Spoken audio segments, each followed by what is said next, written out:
and continuously evolving, at ngayong araw nga ito ay ang paglagda ng isang dokumento that will make this relationship evolve even further, at hindi pa po natin malaman kung ano talaga magiging itsura niya. Pero ito na ang formal ng nilagdaan ng Pilipinas at Amerika, ang Enhanced Defense Cooperation Agreement. Sa ilalim nito, inaasahang mas lalakas pa ang kakayahan ng Pilipinas na protektahan ang teritoryo nito, kabilang na ang mga pinag-aagawang isla sa West Philippine Sea.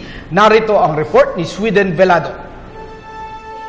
Relasyon sa pagitan ng Pilipinas at Estados Unidos mas pinaigting matapos formal na lagdaan nila Defense Secretary Voltaire Gazmin at U.S. Ambassador to the Philippines Philip Goldberg ang Enhanced Defense Cooperation Agreement o EDCA para mas mapalakas ang Mutual Defense Treaty sa pagitan ng dalawang bansa.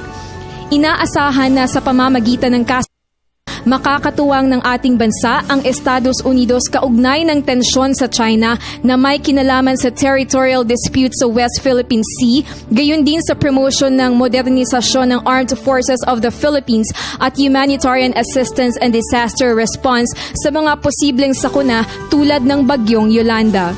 It will also support the shared goal of promoting the long-term modernization of the armed forces of the Philippines, and will help the AFP maintain and develop additional maritime security, maritime domain awareness, and humanitarian assistance and disaster relief capabilities. Binigyang diin ni Ambassador Goldberg na bagamat mas luluwag ang pagpasok ng U.S. forces sa Pilipinas o ang increased rotational presence nito, nakapaloob sa kasunduan na hindi magtatayo ang U.S. ng base militar sa bansa dahil ang kasunduan ay nakaangkla pa rin sa Philippine Constitution.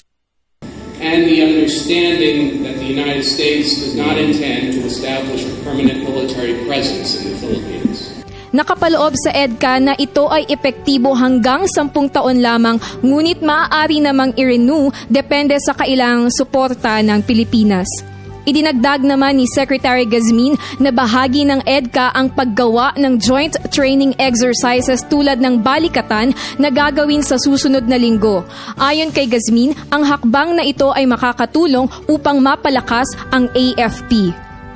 Weeks ago, U.S. Secretary of Defense Chuck Hagel and I had the opportunity to talk about the important role which the Enhanced Defense Cooperation Agreement would be playing in the furtherance of the relationship of our defense and military establishments.